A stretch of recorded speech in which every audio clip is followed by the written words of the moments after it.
When we are told something is impossible, we find a way. We win. I love that. Standing here before what feels like the entire city, there is a Jalen Brunson quote I can't stop thinking about. I'm gonna tell you. You are allowed to think about the worst possible scenario, but you gotta go out there and do something about it. It's a good quote. When Dude, that's a good quote, guys. I feel like this is the political moment. Did you hear that quote? Did you hear that quote? You are allowed to think about the worst possible scenario, but you got to go out there and do something about it. And like, guys, that's where we're at, right? We can think about the worst possible scenario. We can think about authoritarianism and fascism and having Bible shoved up our ass and them taking away our rights and them trying to fuck over our voting, them trying to cheat, them trying to fucking throw protesters in jail, shooting us in the streets, ICE. But we're going to go out there and do something about it.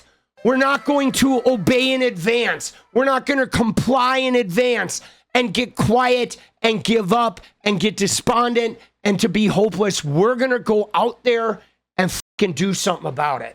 Like, that quote is like literally where we're at, man. They're rolling back the goddamn Voting Rights Act, but we're going to go out there and do something about it.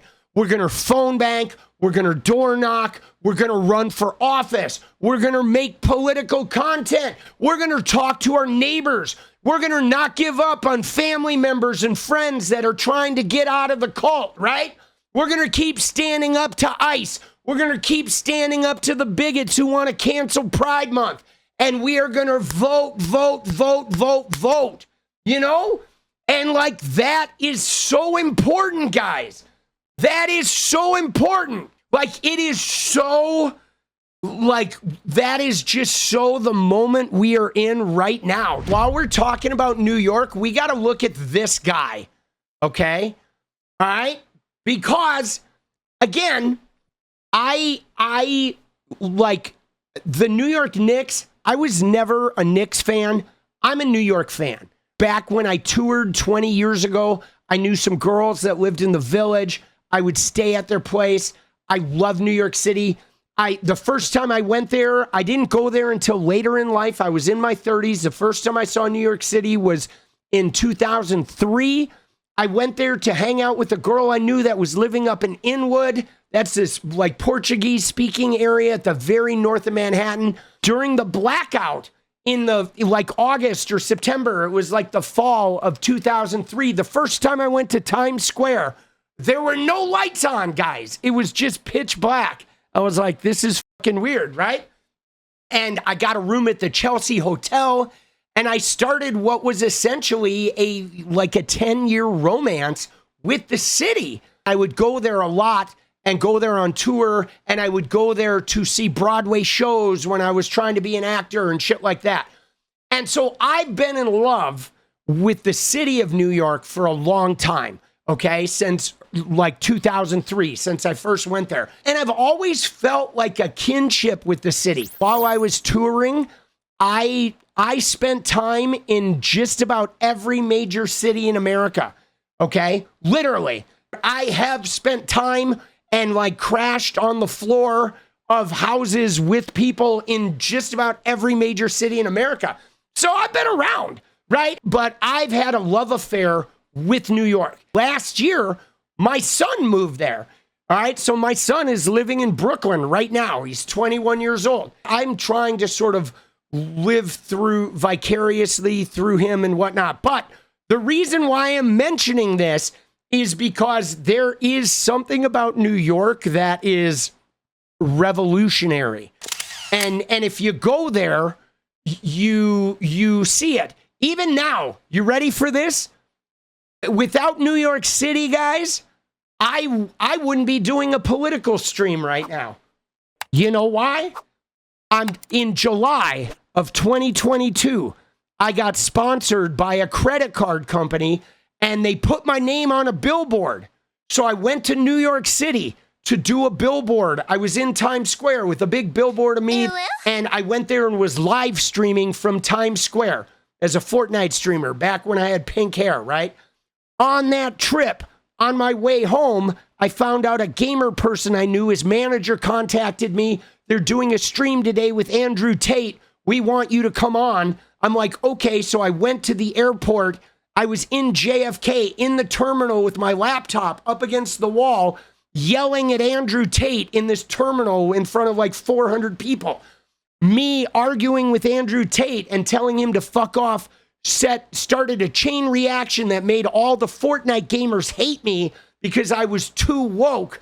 And that led me down the path of wanting to leave gaming and go into politics. New York, baby. It was New York, dude. There it is. There it is, dude. Right? Oh, shit. There I am. Oh, shit. It is a vibe. But anyway, the reason why I bring this up, guys, is because New York is a revolution. Okay? It is. So this guy is, I feel like this guy talks about the revolution in a way that's really funny and profound. I feel like this guy just fucking nails it, bro. Random dude on the street. And look at what the person who tweeted. She says, they gave the right person the mic. He just needed the platform. Ready? Watch him. It's amazing. How you feel about Donald Trump? I fucking hate that man. I really, really hate that man. And honestly, and I'm glad you asked, because this shit right here, like this energy, like the revolution starts in New York. Like, Jalen Brunson is more than the king of New York. He's the motherfucking messiah. This is how we survive the war against AI and the robots. I know this sounds insane. I started drinking at like 6 a.m. But, like, listen to me now. If we bring this energy to these fucking people that are pedophiles that run this world like this, we could do anything. I mean, the NYPD was bolstering about 10,000 officers, 10,000. Son, there's 4 million of us out here right now. And we're just the ones that didn't go to work. Like, you know, we should all not go to work and fucking take this country back. And you know what? Yes! It starts with the goddamn New York Knicks, because the mecca of life and of sports is Madison Square Garden. You think about all of this expensive real estate, and you think about having an arena here that not only, let me just say, shout out to the Knicks, but shout out to the 1906 Rangers, one of the original 6 hockey teams. They just fucking put sports teams up in here, and we go fucking nuts when they win. And you know what? Let the world see. Let them learn. The passion is real. The revolution starts now. What's up? Dude, you see that guy? Dude, is that guy not amazing, bro? First thing he says is, I fucking hate that guy, Donald Trump, right? And look at this guy. This guy is not like some raging pink-haired liberal, all right? But he's like, I fucking hate that guy, Donald Trump, all right? That's for starters, because everyone in New York hates Donald Trump because they know he's a fucking pig. They know he's a degenerate, abusive, cheating, con man, loser, okay? And they would never vote for his ass. But then he goes on to say about how the revolution is here in New York. NYPD talks about 10,000 cops. He's like, there's 4 million of us here. And that's the truth. We outnumber these guys, okay? There's 300 million Americans. You know what I'm saying? We outnumber all of these guys. We do. We outnumber them by a long shot. And he says about the fight against AI and the robots, like, you're damn straight, dude. These companies that fleece us and underpay us and do wage theft and don't want to give us health care or any benefits, now they want to replace us. And then, right, they want to replace us now to where we don't have any jobs. What are we going to do? We're going to be fucking homeless. We're going to get sent to work camps, and you keep jacking your prices even though it's getting cheaper and cheaper for you to make shit. Like, fuck that shit. He's like, dude, we should all fucking quit going to work and quit supporting these motherfuckers. Dude, I love this guy, bro. Oh my God, dude. Because it's true. Just think about it, guys. Think about what is happening right now in America. How the 1% of America is like dominating us with all the money and all the power. They're bullying us. They're telling us we're not saving enough. We get Starbucks too much. You have Netflix. That's 3.3 million people, guys. That means we have 327 million people that are ready to just kick the shit out of that 3 million people.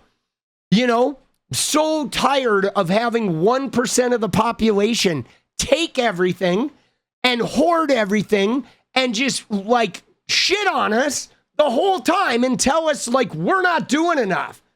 Bro, it's getting tiring, isn't it? I don't know about you, but I'm getting damn tired of that shit. What is up, guys? Thank you so much for watching. If you like the video, you want to support independent resistance media, you know what to do. Drop that sub, hit the like button, and please share it. And we do love our members, so if you want to become a member, it's another really great way to support. Thanks again for everything, guys. I'll see you next time. Let's go.